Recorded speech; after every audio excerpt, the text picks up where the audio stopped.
हुए हैं और ख्रिस्त याग चढ़ाकर इन नए गिरजाघर का परिष्ठान करने जा रहे हैं।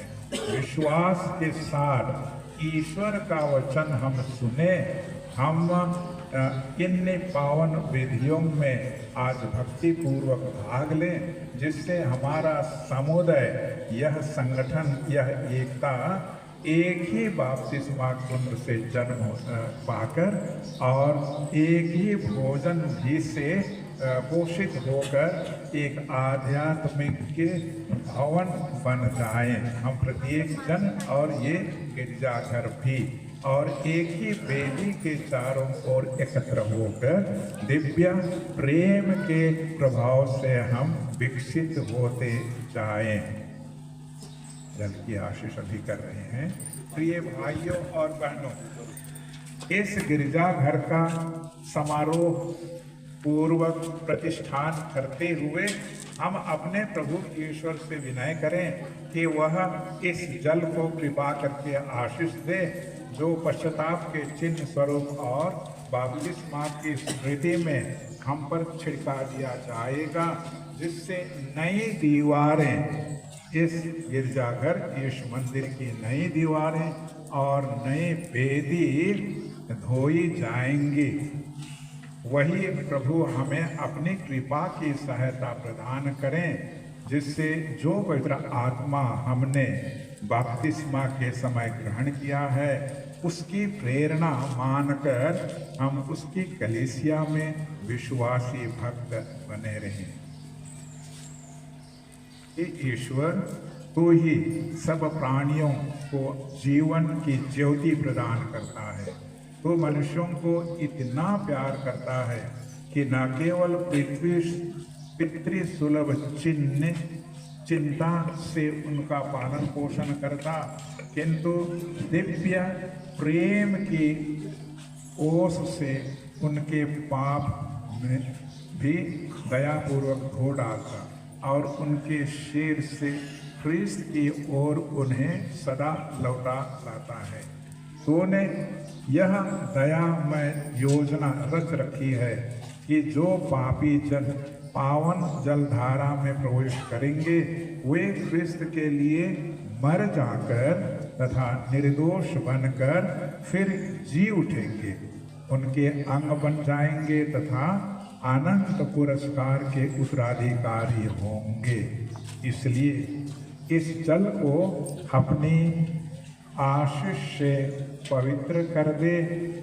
वह हम पर तथा इस गिरजे के दीवारों पर छिड़का दिया जाकर मुक्तिप्रद बपतिस्मा जल का प्रतीक बन जाए, जिनमें ख्रिस्त द्वारा स्वच्छ किए जाकर हम तेरे आत्मा के मंदिर बन जाएं।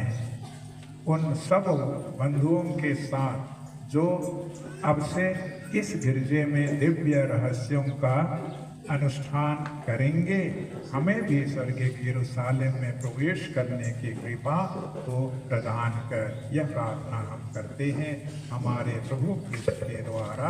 आमीन। प्रभु ईश्वर, जेरिको के जल स्रोत में तूने नबी को आज्ञा दी कि उस स्रोत में तू नमक डाले और वह जल मीठा हो गया। इस नमक को तो आशीष दे। नमक का प्रयोग हम लोग नाना प्रकार की मतलब से करते हैं, चीज़ों को सड़ने गलने से बचाने के लिए और चीज़ों को भोजन को स्वादिष्ट बनाने के लिए आध्यात्मिक तरीके से। तो इस नमक को आशीष देकर पवित्र कर और इससे नमक मिश्रित जल को भी तू पवित्र कर, ताकि हम इसे आध्यात्मिक तरीके से इसका प्रयोग हम कर सकें। यह प्रार्थना हम करते हैं हमारे प्रभु क्रिस्त के द्वारा। आमीन।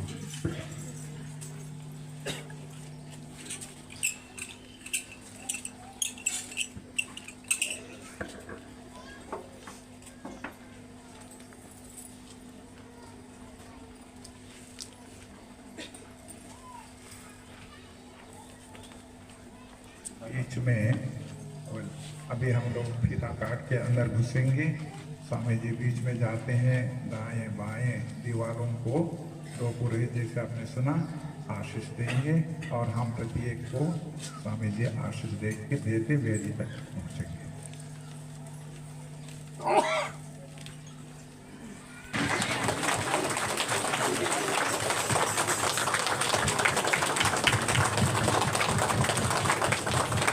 सबको एक साथ बोलेंगे ईश्वर की जय। बोलिए ईश्वर की जय।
के पावन करता और शासक, यह शोभन है कि हम हर्षपूर्ण स्वर से तेरे नाम का गुणगान करें, क्योंकि आज विश्वासियों का समूह समारोह के साथ इस प्रार्थना गीत को तुझे सदा के लिए अर्पित करना चाहता है। वह श्रद्धापूर्वक तेरा समादर करता, तेरे वचन से ज्ञान प्राप्त करता और संस्कार से पोषित किया जाता है। यह भवन उस कलीसिया के रहस्य का प्रतिबिंब है जिसे ख्रिस्त ने अपने रक्त से पवित्र किया है, कि उसे अपने प्रताप की दुल्हन परमनिष्ठ कुमारी तथा पवित्र आत्मा के सामर्थ्य से पुत्रवती माता प्रदर्शित करे। पावन कलीसिया प्रभु की निर्वाचित दाखवारी है, इसकी डालियां सारी पृथ्वी पर फैल गई हैं। क्रूस का सहारा देकर हम अपनी टहनियों को स्वर्ग की ओर उठाए रखती है। सौभाग्यवती कलीसिया मनुष्यों के बीच ईश्वर का शिविर है, पावन मंदिर जो जीवित पत्थरों से निर्मित और प्रेरितों की नींव पर स्थित है और जिसके कोने का पत्थर स्वयं यीशु ख्रिस्त है। कलीसिया पर्वत श्रेणी पर बसा हुआ नगर है, जो सबों के लिए स्पष्ट रूप से दृष्टिगोचर है। वहाँ मेमना दीपक बनकर सदा चमकता है तथा संतों का मधुर गीत गुंजित होता है। अतः हे प्रभु, हम तुझसे सविनय प्रार्थना करते हैं, इस गिरजे तथा इस बेदी को स्वर्गिक पवित्रता से परिपूरित कर दे। वह सदा पावन स्थान बना रहे और ख्रिस्त के बलिदान के लिए सजी सजाई में बन जाए। ये पिता, दिव्य कृपा की धारा यहाँ मनुष्यों के पापों को बहा ले जाए, जिससे तेरे पुत्र पुत्रियां पाप के प्रति मर जाकर अलौकिक जीवन के लिए आए। वहाँ तेरे विश्वासी भक्त बेदी के चारों ओर इकट्ठे होकर पास्का की स्मृति मनाए और ख्रिस्त के वचन तथा शरीर से पुष्ट किए जाए। यहाँ प्रशंसा का मंगल गान बलिदान चढ़ाया जाए। स्वर्गदूतों के गान के साथ मनुष्यों का स्वर सम्मिलित हो और जगत की मुक्ति के लिए निरंतर प्रार्थना उठती रहे। यहाँ दीन दरिद्र दयादान और पद दलित सच्ची स्वतंत्रता प्राप्त करें। सब मनुष्य तेरे पुत्र पुत्रियों के योग्य प्रतिष्ठा से विभूषित हों और अंत में हर्ष मनाते हुए स्वर्गीय यरूशलेम में प्रवेश करें। हमारे प्रभु और तेरे पुत्र यीशु ख्रिस्त के द्वारा, जो तेरे तथा पवित्र आत्मा के साथ ईश्वर होकर युग युग जीते रहते और राज्य करते हैं। आमीन। अभी हम लोग जो कर्मविधि देख रहे हैं देखेंगे, और वो है अनॉइंटिंग, यानी पवित्रीकरण, विलेपन, पवित्रते, कृष्णा तेल से हम उस वेदी को पवित्र करते हैं। साथ में इस वेदी को भी सारा पता कहीं पर होगा दिमाग में, करेंगे। यानी ये सूर्य है, ये घर है, ये मकान है, जहाँ ईश्वर है, हम बनाते हैं। ईश्वर का वरदान जीवन पाने के लिए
कहते हैं उन्हें प्रभु अपने सामर्थ्य से पवित्र कर, जिससे वे ख्रिस्त और कलीसिया के रहस्य को दृश्य चिन्ह द्वारा स्पष्ट करें।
Está hablando.